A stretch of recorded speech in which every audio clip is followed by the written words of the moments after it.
That's, yeah. Why are you just sort of like doing a ghost doing a Christmas song? Why are you keeping it all to yourself for some reason? Because it's spook. I'm still stuck in spooky season.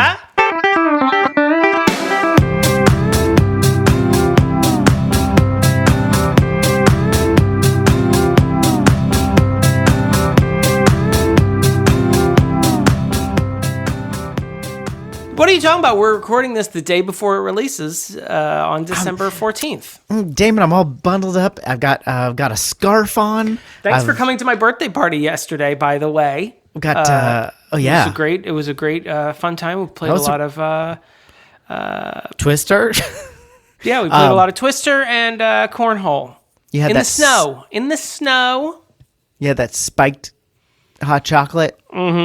We just put, it was mostly just bourbon and a Hershey Kiss floating in there, but you got the idea. That was my bathtub, actually. Hey, welcome to Your Inner Child is an Idiot. This is a podcast where we look back on things from our childhood and see if they're any good. My name's DJ. Hi, DJ. It's me, Damon. Over here. It's the holidays, Damon. Yes, the unspecified holidays, my favorite time of the year. It is insert holiday. So now now we've done our part for those non-Christians. Now let's watch a Christmas movie, please. Yeah. We'll watch one of those famous Hanukkah movies later. Mm-hmm. Like Eight Crazy Nights. Then followed up with a Hugga movie from Norway. It's going to be fun. Yeah, is that how you say it? Hugga? No idea. No idea. Hygge? Hygge. I'm pretty sure Christmas is also mostly from Norway. At least the like secular traditions part of it.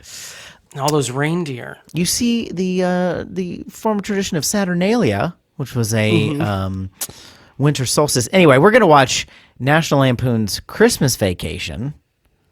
Yes. Finally, those boys in Harvard, they stopped writing their stupid humor magazine, sat down behind a typewriter, and wrote a movie, National Lampoon's Christmas Vacation. And all was well ever since. And they never gave anyone any more wet willies the rest of the semester. I don't know. Sorry, I was having trouble. It's been a while since college now, so I'm having trouble remembering what happens. Also, I didn't go to Ivy League, so I think there was less spanking in my experience. Right, and you weren't participating in the National Lampoon storied humor magazine that gave us people like Conan O'Brien and others we'll insert later. I'm going to say right out the gate, this is not, I know a lot of people love this movie. I didn't get it growing up. When people quote it, I know that it's a quote only from people quoting it. This is not one of my things. Also, I think it's become less so over time because how we get our media is so different now. You can kind of we can watch stuff from our childhood. We can watch stuff, but like comedy used to be a lot more, I feel like, generational, and I feel like I never like the early SNL people, like the Chevy Chase, Steve Martin wasn't on SNL, but he was in that. I would put him in that category. Your Martin Shorts. I appreciate them, but they never, like, Chevy Chase especially, never really struck my funny bone. Right. You hate Bill Murray. You hate Dan Aykroyd. You laughed when Gilda Radner died. Those were your memories of early SNL. Listen, I like Bill Murray as much as the next guy. Dan Aykroyd, I like a lot of the things he is in, but when I think about it, it's more like, do I just like some of the things he's written? And he's like, because I feel like he's really good. Dan Aykroyd's really good as like a straight man. A comic not to foil. go too off the deep end, but yeah, I mean, speaking of deep ends, Dan Aykroyd has gone off of one, and is that's maybe it's spoiled a little bit. He's a little bit what's the word I'm looking for? Insufferable to listen to nowadays. I listened to an interview with him recently, and it was the only thing funny about it was just how off the rails the interview went. Just he wants to talk about what he wants to talk about, and then when you hear about him talk about Ghostbusters and you realize that he actually believes this stuff, you're like, oh, I don't think I want to hang out with Dan Aykroyd. I'm happy he made some movies. Speaking of going off the rails, he's not in this movie, but Chevy Chase is. Oh, and the good news is, comparatively, Chevy Chase is, especially over time, seems to have gotten less cantankerous. Mm-hmm. Less He's definitely difficult someone to I work want to with. hang out with more than Dan Aykroyd. He's definitely not a homophobe and a notorious misogynist. Yeah. So it's just a great place to be. That was the thing is like, even before I sort of learned some of the behind the scenes stuff, which unless it's like they're a monster, which like is arguable. If you're not working with Chevy Chase, you're probably like, I mean, he just seems like maybe a dick, but like he's not like doing these awful things, especially compared to the stuff that's been coming out the last I guess not. several years. As far as we know. But right, exactly. But not that that's like something you can compare, but like even before. Like I had heard some of those stories. He just like never hit for me. Like I never got Chevy Chase the way other people did. Even people of our age who were like, people love this movie. I'm prepared to like it more than I do because I don't dislike it. It didn't like hit with me, so I don't have like a lot of memories with it. I know I've seen it, but I don't like have. Plus the sort of put upon main character thing is not my favorite. It gives me too much anxiety, I think. Especially as an adult when you're like, no, wait, I actually have to handle Christmas this year. Yeah. This was actually pretty much one of two Christmas movies that we definitely watched every year throughout my childhood. Every year. So between this and Scrooge, we would watch these two every year. Scrooged. That's a good one. And so me and my brother would, like we talked about with Death Becomes Her, there's tiers of lines from Christmas Vacation that you would go through. You'd start with, why is the floor wet? Todd, I don't know, Margot. That's a first tier. And then by third tier, you're going, I need to eat so I can take my back pills. That's something that me and Jason like to shout at each other, which is a line that E.G. Marshall says as a reason why they should abandon Chevy Chase, who's locked in the attic so they can go to the mall and go shopping. And E.G. Marshall, Beverly D'Angelo's father in this movie, says, I need to eat so I can take my back pills. Which to a young youth who has all his bones are whole. Now, not so funny now, is it? Yeah, Hoist now with your I'm own, just like, I make a sound when I get up. Hoist with your own so holiday funny now. petard. But this was a favorite of ours. I can imagine that to an adult it would be a lot more stressful because you actually have to host Christmas. Yeah. I wasn't a big Chevy Chase fan myself either, I don't think. I think also this was the first vacation movie I ever saw. Yes, me too. Before European and Original Recipe, and certainly before Vegas.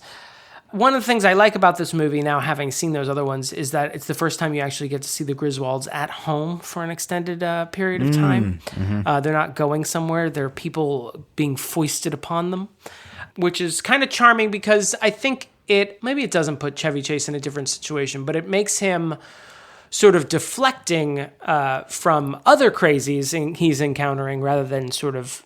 He isn't every man in these movies, but I feel like he brings a certain element of sort of manicness to the proceedings.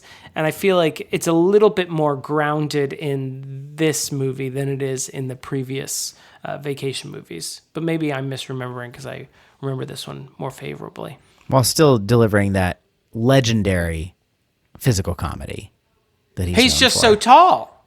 Yeah. He's all legs and elbows. Tall guy fall down. I mean, can you beat it? He's wearing a cardigan and a Santa hat in this one, rather than just a polo Is that doing shirt. it for you? Like Tim Allen sort of situation? Oh, no. Ooh, I do love a cardigan, though, and a comb-over. Oh, and you also get, what's her name? I can't remember. I can't think. I want to say it's Aunt May, but my great aunt was named Aunt May, so now I'm feeling that's not right. But there's a super old woman who comes to Christmas dinner at the end, and me and my brother just cackle with laughter because she's so funny. She's actually the original voice of Betty Boop. Oh. And she doesn't know anything that's going on, so it's like making fun of dementia, which is always a crowd pleaser. It's great. She tends to wrap up things that she finds around the house as Christmas gifts. One of the things is Jell-O mold that she topped with cat food. Ooh.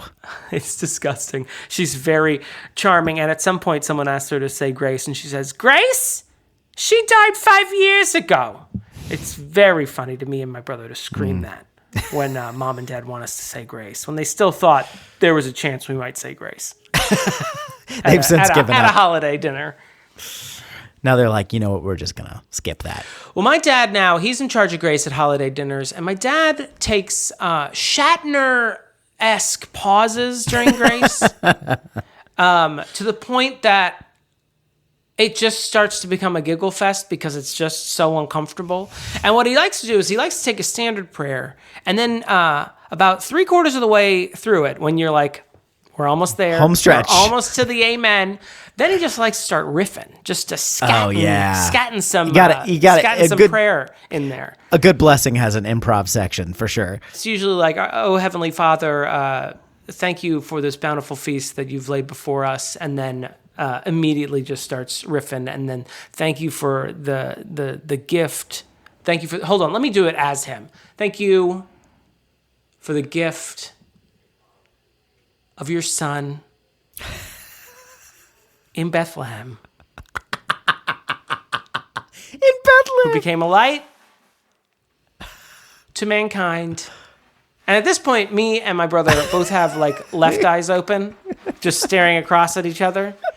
And that's usually when the giggles start. And it's, of course, it's like church giggles where you're keeping all the sounds to yourself, but then the shoulders start going.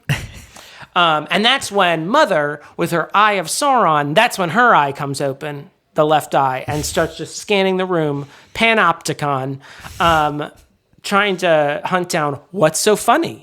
And we're like, there's nothing to see that's so funny. It's just you're hearing this too. Dad cruised right through the first third of this prayer, and now it's 20 minutes later, and we still don't know what he's talking about.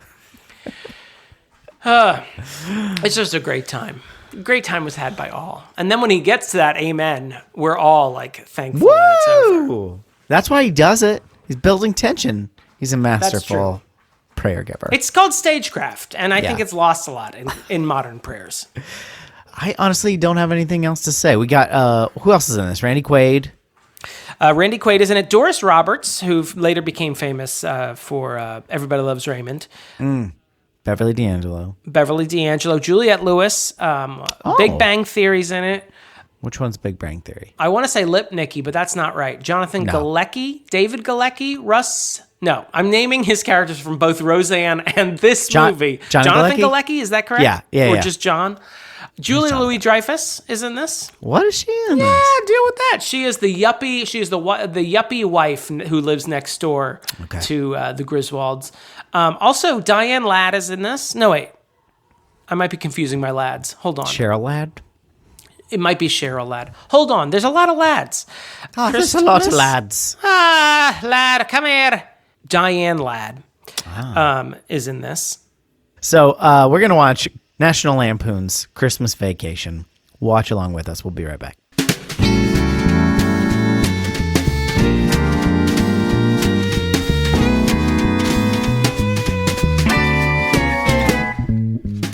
I think the main thing that we're all worried about this time of year, Damon, is how to avoid that lump of coal in our stocking. I think. Are we all? Oh, I see what you're doing. Go ahead. Go ahead. Right into the commercial. Or boom. No, the 8 lumps of coal on your Hanukkah thing.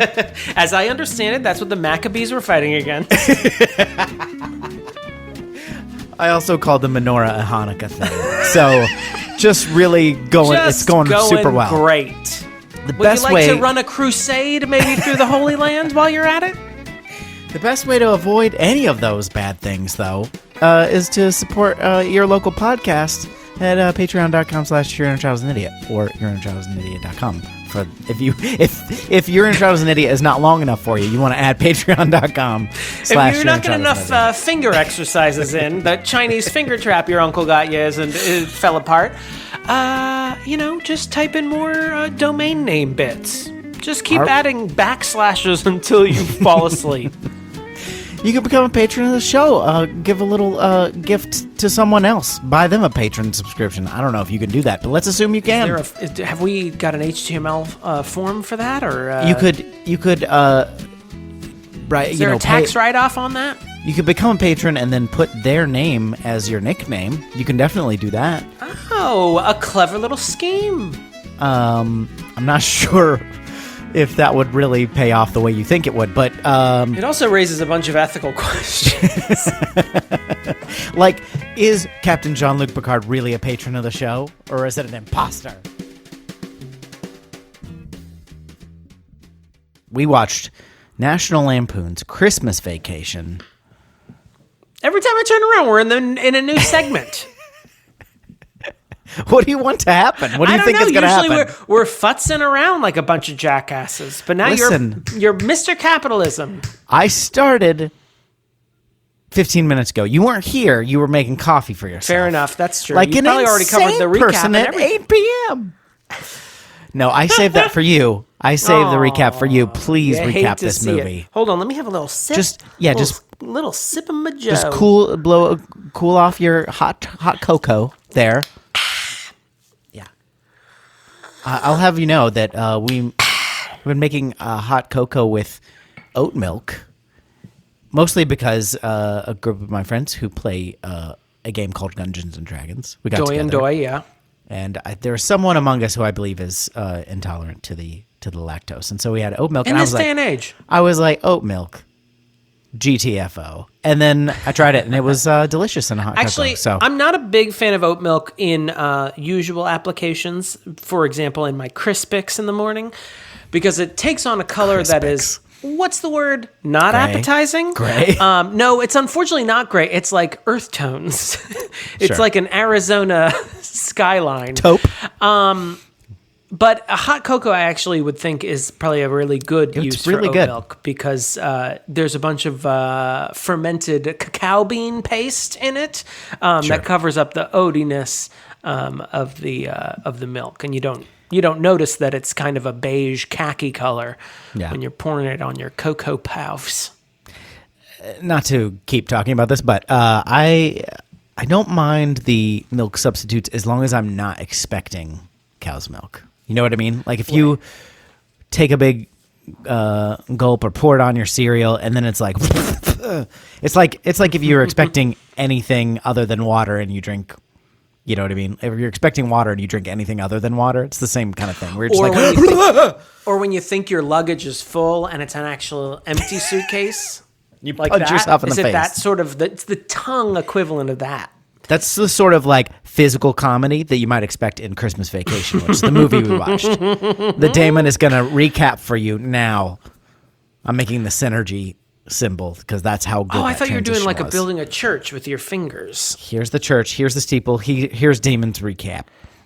We open in Chicago, 1989, Christmas season. The Griswold family that we've already gotten to meet over the course of two previous iterations of vacations they've taken. Did not realize both stateside and European. They're prepping for a Christmas visit from all of their in-laws, both Ellen's and Clark's. Mm-hmm. They're getting ready to go shopping. Clark's a little concerned about a bonus check that hasn't come in yet. Mm-hmm. And let me tell you... I think anyone who's had a family Christmas can relate to a lot of the things that happen here. Getting trapped in the attic, completely draining your city's power supply, physically assaulting and threatening the yuppies that live next door. And, of course, trying to cheat on your wife with a retail woman who doesn't seem to have any interest in you, but still shows you...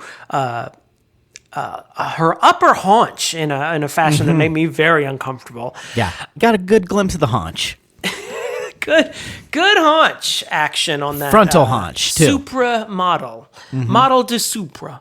Anyway, eventually they kidnap Clark's boss because he didn't get that bonus. He got enrolled in the Jelly of the Month Club, but it all came out in the wash anyway, and it really makes you think about the wonder of Christmas. I forgot anything. There was a squirrel at some point, and a cat. A cat died. A squirrel may have died. I think we don't really know we what lost happens a tree at least. Yeah. And I can't imagine that Audrey's vision is going to be the same after her eyes froze. That's true.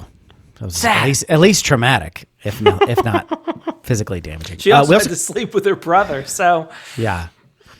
We get the in a very popular move for movies of the late 1980s, we get an animated credit sequence. Listen, here, I want to say something. I've never confided this in another person, except for Tyler when we watch this.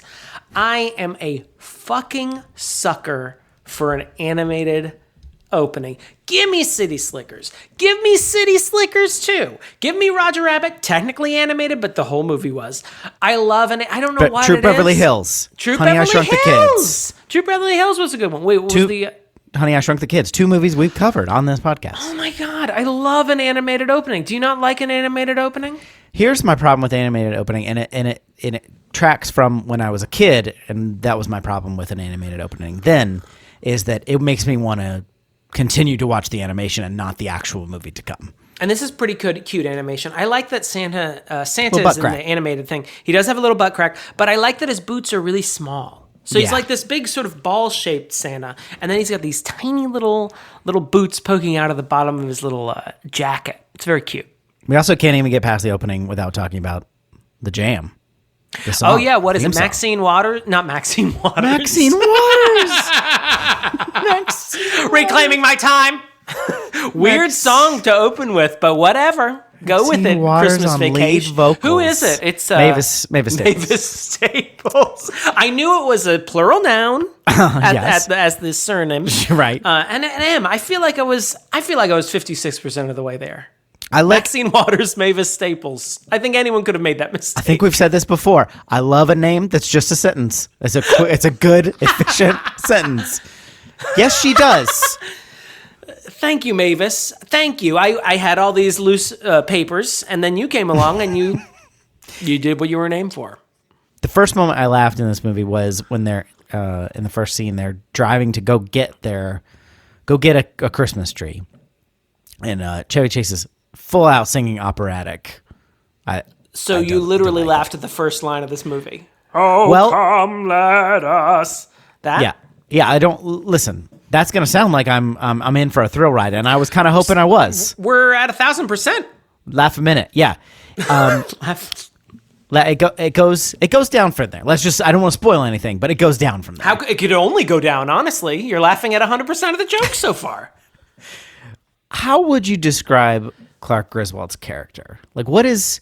So he's trying to have, like, the best Christmas ever, and things keep going wrong. His thing in these movies is that he is like, he's sort of pitched as like an everyman just trying to have a perfect vacation, and usually things start going awry, either just outside of his control or due to his own like sort of incompetence. Yeah. That's usually the through line of literally every vacation movie that he's in. There is one mysterious one that he's not in.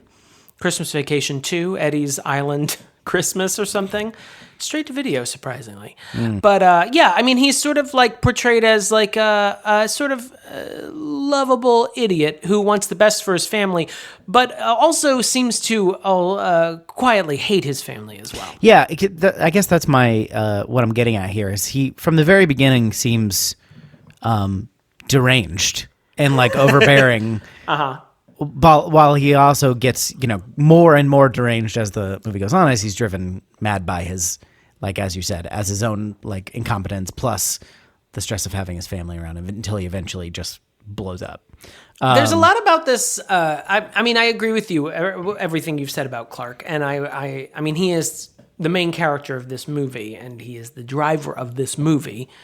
But he is sort of a weird character, both probably just in the context of the movie, but also like out of context.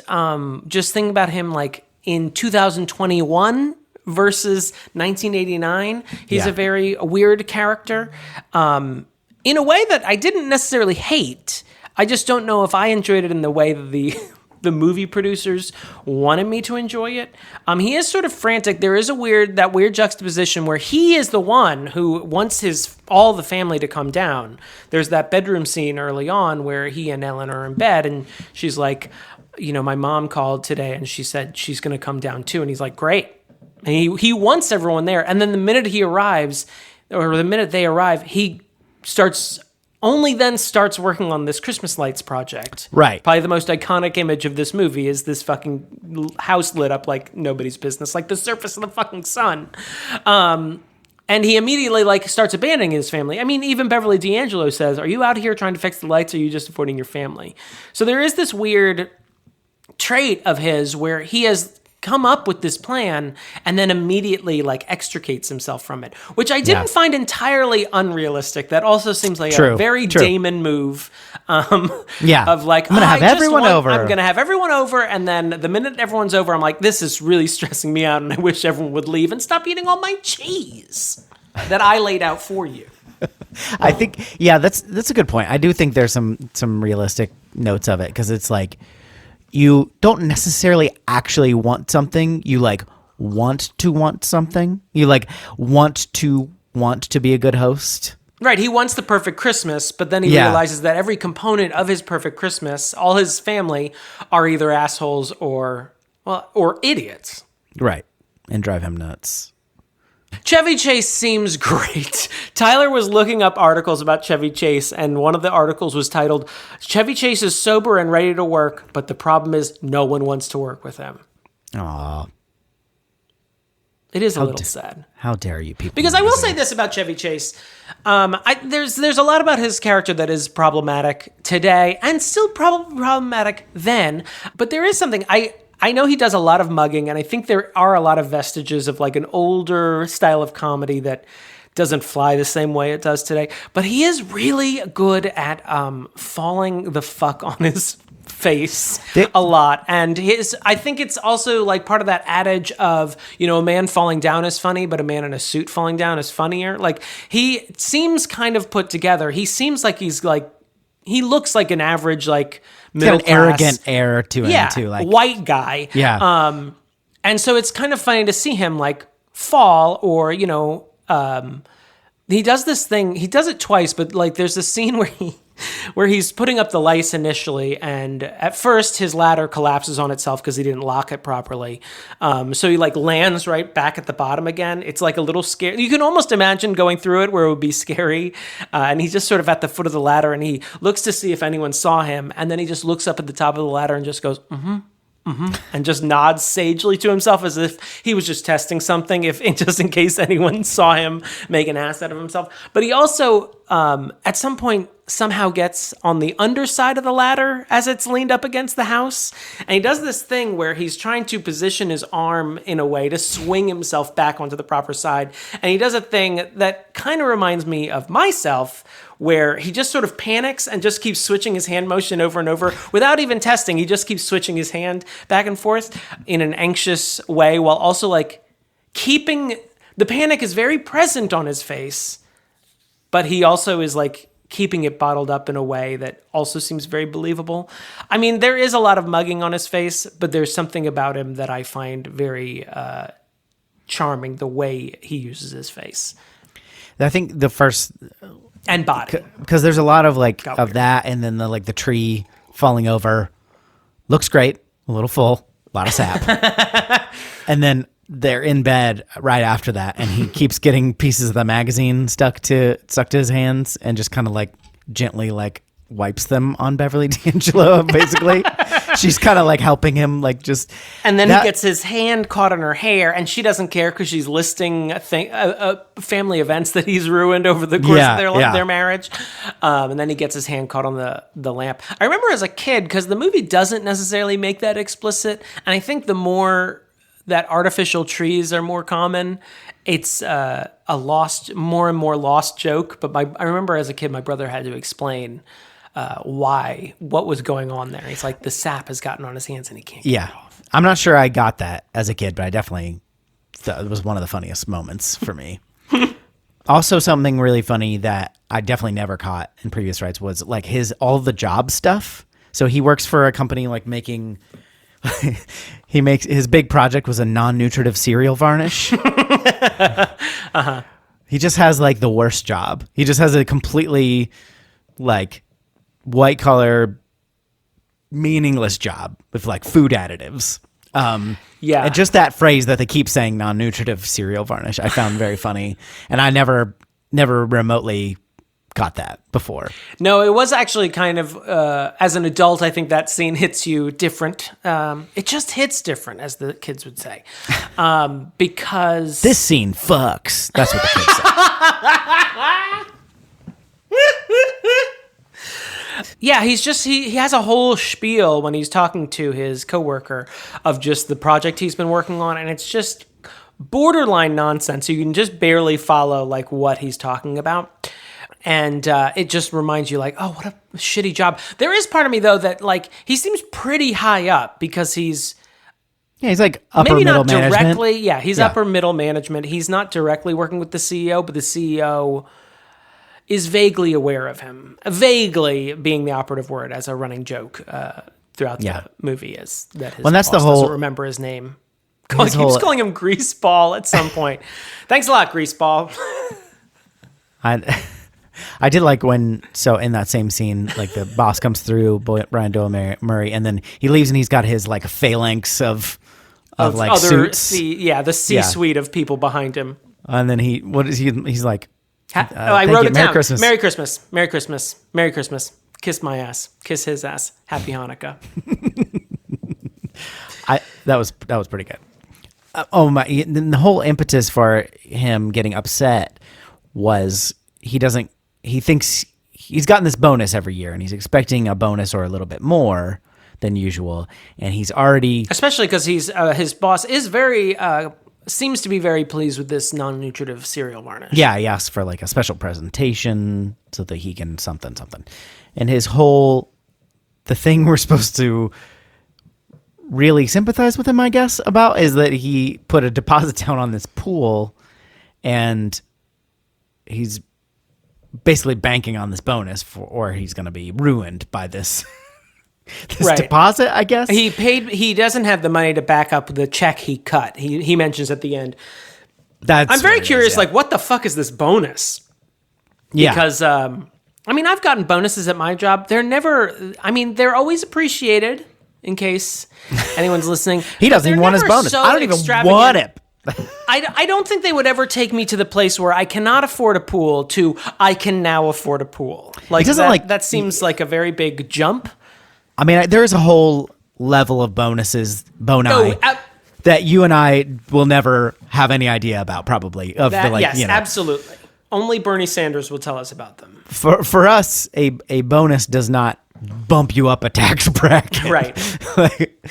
So maybe it's one more of those sort of corporate executive bonuses that I've only heard tell of. Which makes this a very relatable story. Yeah, I mean, you really want to sympathize with the corporate executive who can't afford his pool and murders at least one animal, if not two. Wait, what's the second animal? The squirrel. Did the squirrel die? He just threw it. He just allowed it to the squirrel is latch fine. JLD. The squirrel is fine. The dog dies in the first movie, though. That always haunted me in Vacation when that. Yeah. I can deal with the mean old ant dying in Vacation. I can't with the dog on the leash. I think the pool is trying to be this movie's Wally World. Right. But the problem is, like, with Wally World, like, it sort of gave, like, it lit a fire under the ass of the movie of, like, we have somewhere to go. We have somewhere to be. This is the reason we're going places. And this movie is sort of set up the same way as the original movie in that there's all these little vignettes. But because it's missing that, like, impetus of, like, we are going somewhere. Yeah. The bonus doesn't work the same way because it's just a bunch of sitting around and waiting. He's just like, I just need that bonus check. When's that bonus check going to come in? Hey, Greg, have you gotten your bonus check yet? There's a lot of that, and it's like there's not a real action to it. So it's just about sitting around and waiting, and then that like kicks into high gear like during Act 3. So this movie does just seem like a bunch of kind of actually a lot like A Christmas Story, where it's just sort of scenes that happen, and then those scenes are done, and now we're moving on to this next scene. Yeah. Yeah, they just kind of like smash them all together. And it's almost just like a compilation of like, does this vaguely remind you of Christmases you've had with your family? I know it does me. Nudge, nudge. Nah. That's the director, by the way, nudging you. Remember when your uncle lit the tree on fire and it exploded? Was that? I was trying to piece that together when Uncle Lewis, he lights his stogie over by the thing. What I could piece together was that Snot, our lovable dog with a sinus infection, drank all the tree water it's hinted that he's drinking all the tree water, at least in that one scene. Is that what caused the tree to like explode? Because like, there's a half an hour between Snot drinking the tree water, half an hour in movie time, so like maybe a day and a half in the actual chronology of this film. I was like, yeah, I wasn't really following. At that point, it was like one thing too many. I was like, yeah. So then the tree lit on fire?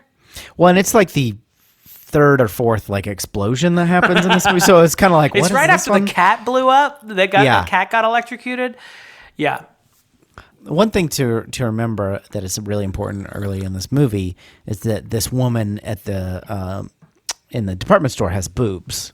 She's got tits. So that's going to be important for you to remember. I wrote it down. Okay, good. TITS exclamation point. Yeah, nice. I didn't write nice. I'm like a journalist. I'm just like, yeah, no editorializing. Thank you. Yeah. Not even thank you. I see them. Not even thank you. They're just kind of rude. I couldn't tell. There was a weird, it's almost like they took two different takes of this scene. One where she is flirting with him, kind of. When she's flirting with him, and one where she's like, this guy's a fucking creep, but I have to be nice to him for my job. Yeah. It was kind of weird because I was expecting the latter, because that's how it begins, where she's kind of like nice. She's totally polite to him the whole time, but not interested. But then later she is kind of smiling and flirting more, and I didn't quite. And the haunch makes an appearance. Yeah, because she shows her the cut of her underwear by lifting up her dress. Can't see the line, can you, Russ? No, you can't, Dad. Johnny Galecki. That is also like a running theme in these movies, is like Clark's desire to cheat on his wife and abandon his family. Yeah. It's always pushes me over the edge. I'm like, you want me to like this character? Yes. Yeah, it's like he's such a rascal, I guess, is the vibe here. But it's just like, I mean, it's pretty gross. And then later, at least in this movie, he's just talking to a shop girl and getting flustered. In the first movie, like, he goes to a pool and like seriously has a chance of like cheating on his wife and family. Right. Yeah, and this one it's a fantasy because he chit chats with her and definitely, kind of makes a fool of himself. But then later he's kind of fantasizing about his pool, and then she makes a shows up side boob appearance, which was definitely a bit more risque than even I was expecting. Yeah, I remember. I only had I was vaguely remembering this scene. I'm like, she throws her bathing suit at him, but I couldn't remember how he got to that state because I was also surprised with the side boob when it showed up. I'm like, oh, okay. Yeah. Speaking of more Chevy Chase physical comedy, I do love a good spit take. A good one always gets me, even if it's in a bad moment, like the thing is not specifically funny. Mm-hmm. Just a spit take is good, and I don't even remember what the moment is that he has a spit take, but he does like a snort. Oh, isn't it when he's talking to Eddie finally while they're drinking out of their Wally World mugs? They're drinking eggnog, doesn't he? Yeah, maybe. I can't remember. Spit takes are weird. They're kind of like bowling. Everyone has done a spit take, it feels like, but it is really rare to see someone actually do it well. Yeah.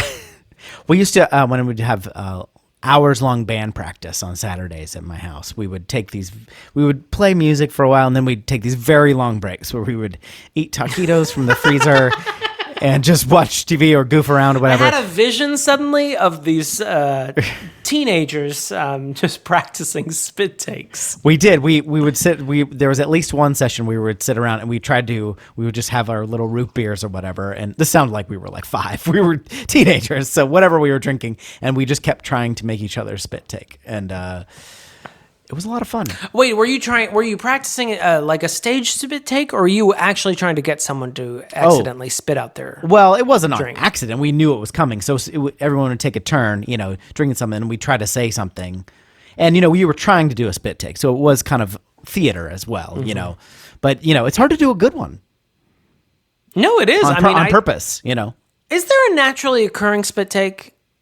Usually I just choke on my my drink. I think that counts. Like like a snort or like a dribble. That still counts as a spit take.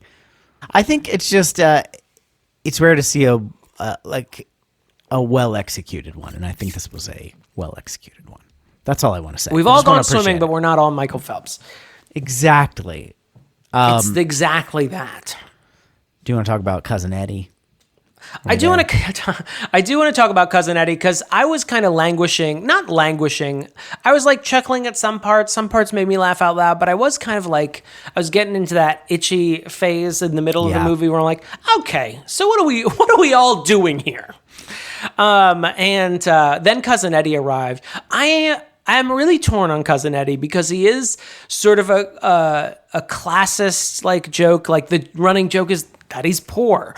And he is sort of like making fun of Southerners, but by gar, he makes me laugh.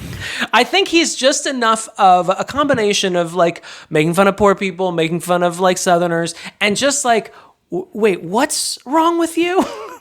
Like there's just enough weirdness in Cousin Eddie that he genuinely makes me laugh. His line about how the plastic plate that replaced his metal plate is right under the part of his hair, and if this gets dented, my hair just ain't gonna look right. Like that's his concern about the metal plate that protects his brain from the outside world, is that if it gets dented on a sledding accident, it just won't look right. It makes me laugh. I also enjoy that you can see his dickie through his sweater when he finally arrives for Christmas. He's wearing like a cream sweater, and he's got like a black turtleneck underneath. But if you look at the cream sweater, you can see the black rectangle of his dickie. And it's like, of course he wears a dickie.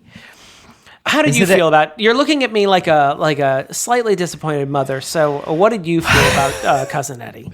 I think I feel the same way, except for it made me laugh less. I guess. Oh, okay. Like it makes me uncomfortable, but then a couple things were funny. Like shitter was full. All right. Can't help it. Shitter was full. Have you checked our shitters, honey? That's actually the funny part, which is not the part that anybody quotes. Is Joey Chase's like sarcastic yes. reaction. Have you checked our shitters, honey? I didn't find him like.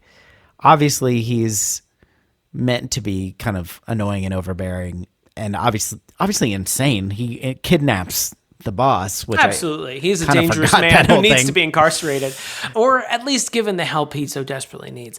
I think it's also interesting because he makes his first appearance in the original Vacation movie with a very young Jane Krakowski as his eldest daughter. Oh. But in that one, I think he's played even more into the Southern stereotype. There is a weird joke where Jane Krakowski alludes to the fact that they kiss at the very least, that they French kiss. And there is a scene where cousin Eddie does lean in to kiss Ellen, and she has to like sort of lean back because he wants to kiss her on the lips. So I think he's a little less like over the top than he is in Vacation. Yeah. And he actually gets some pathos in this, where you find out that he's living with the RV, and it's sad. He's been lying to the kids. The kids didn't get a Christmas last year. There is a little pathos in that. I just thought of him responding to the Jelly of the Month Club. After Clark gives a long speech before looking at the what he thinks is his bonus, Clark gives a whole long speech about how he can't afford the down payment he made, and this bonus is going to cover the difference, and how he's going to fly everyone down. And then Clark realizes that he's been enrolled in the Jelly of the Month Club, and rather than responding like everyone else is, Cousin Eddie goes, "That's the gift that just keeps on giving the whole year long." I'm like, oh, you... Sweet idiot. Yeah, I don't know. I think he adds like some needed oomph to this movie at the halfway point. Yeah. Because for some reason, I just forgot all about him. Although he's probably the most like, the shitter's full line is probably the line that has like seeped into the Christmas zeitgeist. Every year you see either a card with, I think I got my brother a card with shitters full and has a silhouette of Eddie emptying out his chemical toilet into the sewer. But yeah, I forgot about him. And so there is this nice like, oh, right, Cousin Eddie's here. I also think there's a lot of carryover that I'm supposed to bring from the first movie, but having not seen it in decades, right. I knew that, if you had reminded me, hey, Randy Quaid's in this movie, I'd been like, yeah. You mean that crazy person who went missing? What didn't he? I know he's like gone completely conspiratorial, like tinfoil hat, but didn't he like go missing for a while? Like, wasn't he on the run from the law like 2 or 3 years ago? There was something I didn't follow. I didn't follow it very closely. You're not following the Randy Quaid Google alert I set up on your computer? Well, ever since we did Independence Day, I kind of thought I was done. So. Oh, I got you. You didn't know I was going to pull this old chestnut out. Yeah. Chestnut roasted over an open fire. So I guess because he shows up and he, other than like being in a RV and being kind of weird, I was kind of like, I don't understand Clark's sort of aversion to him. It's your cousin. But because he's also like, it doesn't. Well, it's not his cousin. Me and Tyler were trying to figure this out. It's her cousin? Together. It's. I think that is it Catherine is Eddie's wife? Is that her name? Do you remember? But Tyler noticed that no one, that E.G. Marshall and Doris Roberts did not greet Catherine either. Oh. Which would have been, in my theory, their daughter. Right. They were all just talking to Eddie. So maybe Eddie is a fucking creep ass cousin. Don't they call him isn't cousin Eddie? Yeah, it's cousin Eddie. Or am I thinking of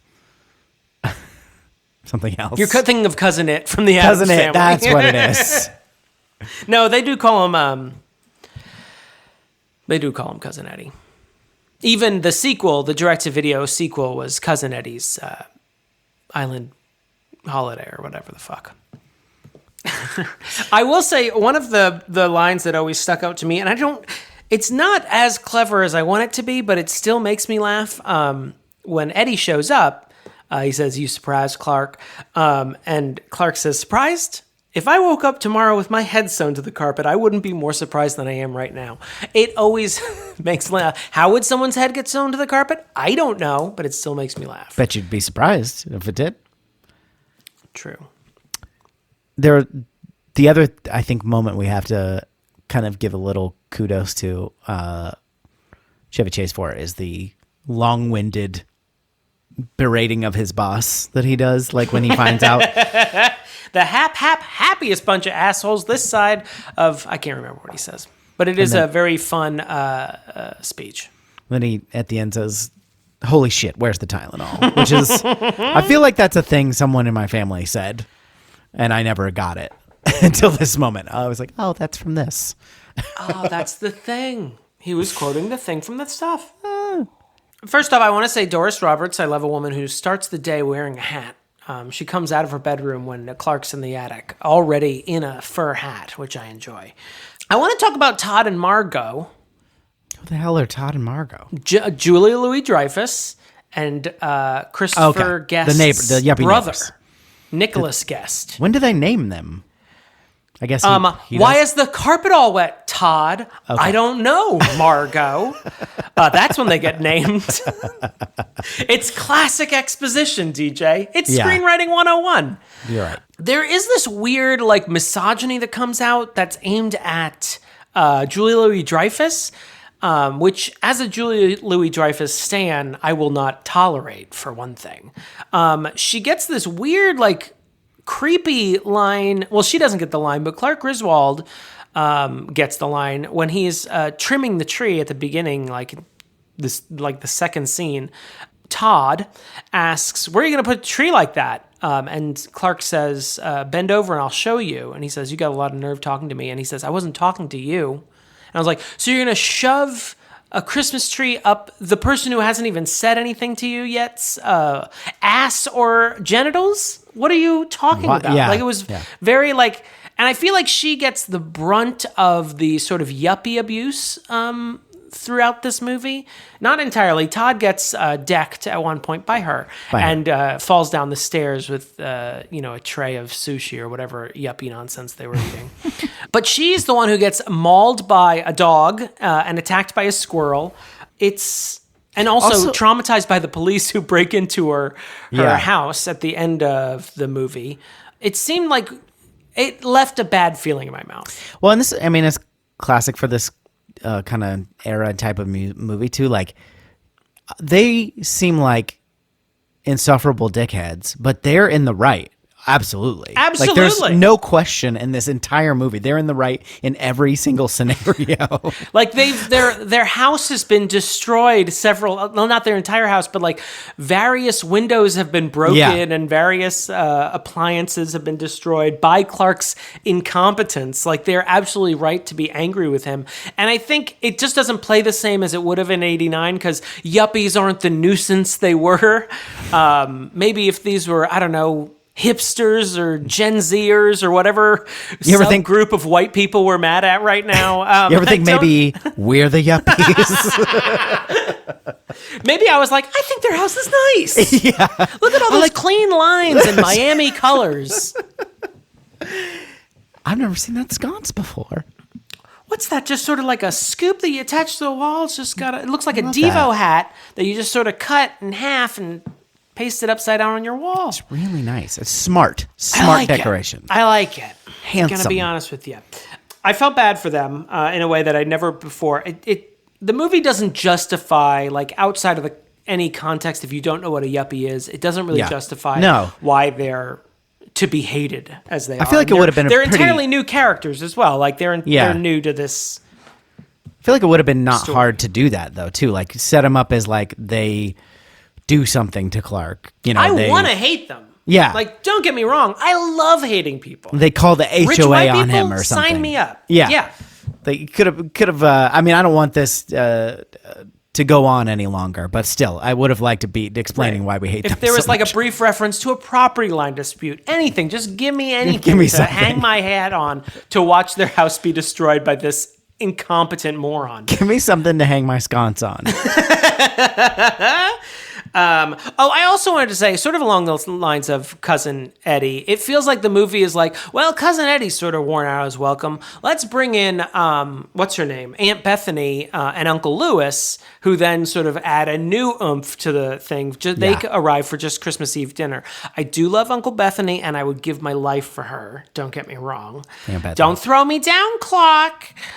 Is Rusty still in the Navy? I do love her a lot, and I would frequently quote her with my brother throughout Christmas and in other holidays as well. It does seem like, oh, and who's this lady now? It's just like all of a sudden there's a new, like, hastily sketched out character that arrives. Yeah. Here's a woman with dementia. Let's mock her for a while. The blessing. That turkey. Ugh. When they, so they, it's worse than I ever remembered. Oh my God. It's disgusting. And them eating it.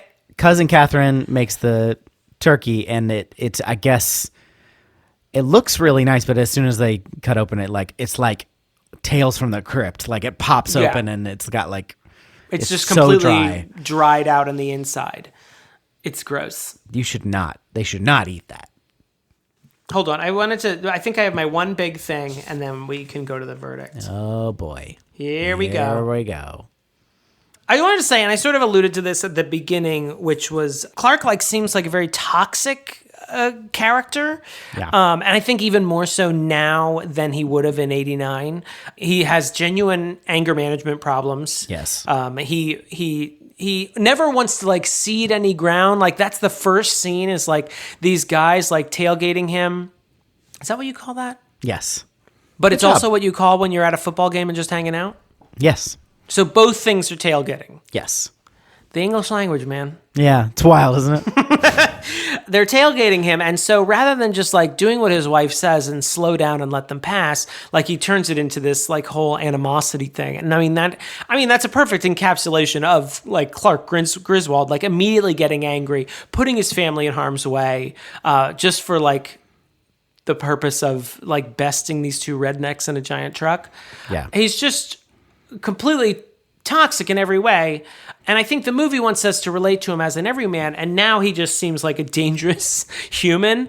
But I feel like it changes the tone of the movie in not necessarily a bad way, in that because he has all these like terrible things happen to him, you kind of root for the terrible things to happen to him. Right. Like you're like, yeah, send him down that hill, like going at like 3,000 miles per hour on that sled that he covered in his weird cereal varnish. Go ahead. I kind of like that these things happen, that he, gets stuck between a tree and a ladder and then gets stuck in the attic and all this other shit. I mean, he's still like, it still all works out for Clark, but there is like kind of a little joy that I got in watching this at seeing like him suffer. Because he is just kind of a dick. Yeah. In a way that you can't really defend. So there you have it. That's all I got. That was my thing. Let's go to the verdict. Let's go.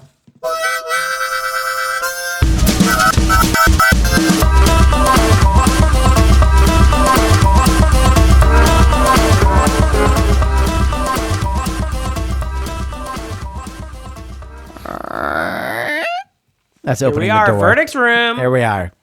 DJ. Oh, See what I did there? What's your verdict? okay. So the main issue with this movie is that it didn't make me laugh at all. Or very little, not at all. And this was my problem growing up, is like, I want to say You're in a Child's an Idiot, but I just didn't get it. Like, it's just not for me. You know what I mean? I feel like I know a lot of people get a lot of joy and enjoy like watching and rewatching this movie. Something about this movie, Chevy Chase has never really done it for me, like as a comedian, but like sometimes he makes me laugh, and some moments in this movie he makes me laugh. But like this whole thing, like, I don't want to like take this movie away from people, but this is not for me. Like, it just, I don't think it's funny. I don't like when people quote it, even if I recognize it. I'm like, I don't. Shitter's Full is pretty funny. I'll give you that one. Because it's got the shit thing. But again, the thing that I find the most funny about that is the line after that, which is, have you checked the shitters, honey? I mean, it's it's poetry. One doesn't work without the other. But yeah, I didn't like this as a kid, so my personal inner child, we're in agreement. But your inner child was an idiot. This is terrible. Don't watch this. But if you want to, whatever. I don't care. What do you think, Damon? I wouldn't say it's terrible. I think it is definitely an overrated movie. I think it lacks a little bit. Like I've said, I think it lacks a little bit of momentum. It feels like you're almost watching like a collection of skits. It's like a compilation of Christmas frustrations.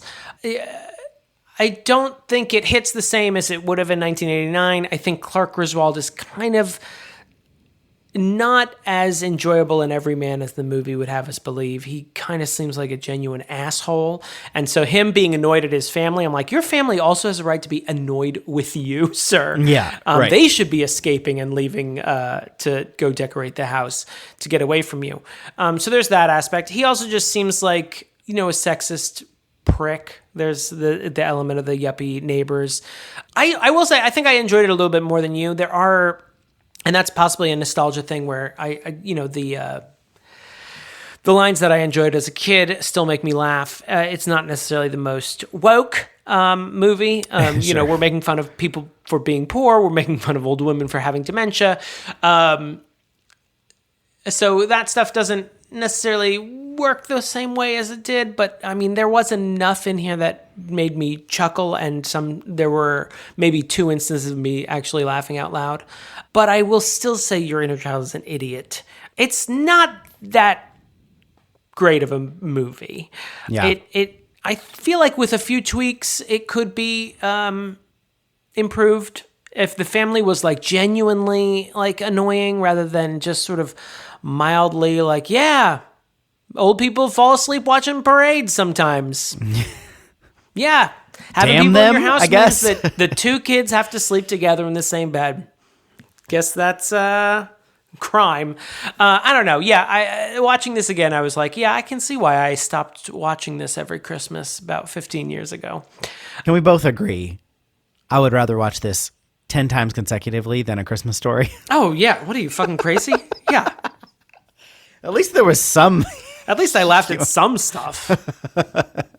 No, I just really wanted to get some more angry feedback. Oh no! Someone brought it up to me. Someone brought it up to me. A patron, T. Smith, brought it up to me recently about how we missed the mark on A Christmas Story, and I stand by that movie blows. I would revisit our revisitation only for our patrons. So sign up. What do you think, everybody? You're in childsandidiot@gmail.com, or you can leave us a voicemail or text us 615-576-0525. You can find us on Instagram and Twitter and Facebook. You can support us on Patreon and at patreon.com/yourinchildsandidiot and make your requests there. Maybe we'll do a Patreon special where we revisit things that you thought we got wrong. I don't know. That's something we've talked about doing, but are too lazy to actually do so far. But I think because we know that Christmas Story would be the first one. And I remember that's why I'm stalling. I think that's one of the first movies that I chose to watch twice, and I remember coming to your house like I was waiting for a call from the governor. Like I was like, I have to watch this movie again. It was terrible. We would like to thank our current patrons, including Josh Frigo, Travis Vance, the supreme ruler of this podcast, Demons of Street, His Honor the Mayor, Dan McIntyre, Beth Surmont, David Mort, Jonathon Day, Just Cuz, Scalfasaurus, Dr. Malcolm's Heaving Bosom. I forgot to do jingle bells in the background while we do this. Oh, yeah. Just sort of Heather Tuggle. Do you want to do that again? Yeah, can you just add that in post? Heather Tuggle. Tyler Richardson. Captain Jean-Luc Picard. Or is it? Is it just his friend that bought a patronage? Karen Curd. Lindsey Nell. The Zesty. Jacob Grimm. Particle Man. Dramatically placed hot dog. Ooh, quiet. Larissa Maestro. T. Smith. Christmas Story sucks. Jeremy Powlen. Kevin from Cleveland. Now you're just starting just antagonizing something. The people who support our podcast. We really appreciate it, even if you think we're wrong. Thank you all for listening, everybody. Do you want to go ahead and word for word recite Chevy Chase's rant against his boss? Yeah, let me just remember it from memory. I have a memory castle, so I have to just sort of go into the memory castle. And I just want to, I'm opening the door to the Christmas vacation room, which is oddly decorated for Easter. I forgot that the handle kind of sticks a little bit here. So you got to put your shoulder into it a little bit. I want to look him straight in the eye, and I want to tell him what a cheap, lying, no good, rotten, four-flushing, low-life, snake-licking, dirt-eating, inbred, overstuffed, ignorant, blood-sucking, dog-kissing, brainless, dickless, hoopless, heartless, fat-ass, bug-eyed, stiff-legged, spotty-lipped, worm-headed sack of monkey shit he is. Hallelujah. Holy shit. Where's the Tylenol? Four-flushing? Is that he takes big shits? Four-flushing? Four-flushing. Is it for F-O-U-R or F-O-R-E? Like the number 4. So it's not like he flushes before he goes. No, yeah. And I'm checking other fan art, and it all says 4 flushing. 4 flushing.